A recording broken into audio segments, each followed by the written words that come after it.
Assalamualaikum warahmatullahi wabarakatuh. Perkenalkan, nama saya Septian Anggraini, NPM 221310111234 dari kelas PSMKM Rek A3. Di sini saya akan menjawab pertanyaan mata kuliah penulisan ilmiah dosen pengampu Dr. Nani Murni MKes.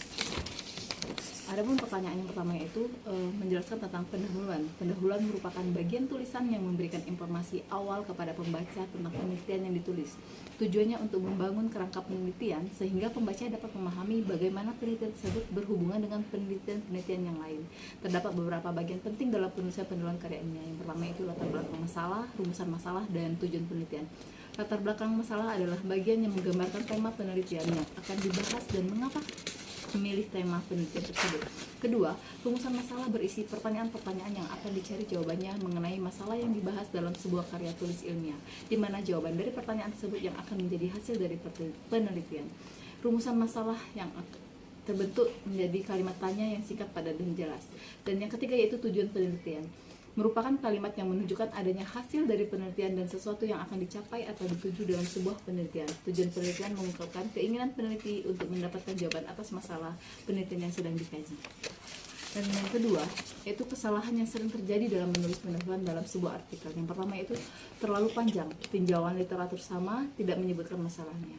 Dan yang ketiga, apa sih hal yang perlu dimunculkan dalam penulisan metode di sebuah artikel? Yang pertama, menjelaskan metode penelitian. Yang kedua, bagian terdiri dari desain studi, sampel, dan rekrutmen data analisis. Ketiga, persetujuan etis dari penelitian. Ringkas, jelas, eksplisit dalam menjelaskan apa yang Anda lakukan di setiap metode penelitian. Yang keempat, kesalahan yang terjadi dalam menulis metode dalam sebuah artikel. Yang pertama yaitu masalah etis, yang kedua ketidaksesuaian dengan hasil, yang ketiga deskripsi yang buruk.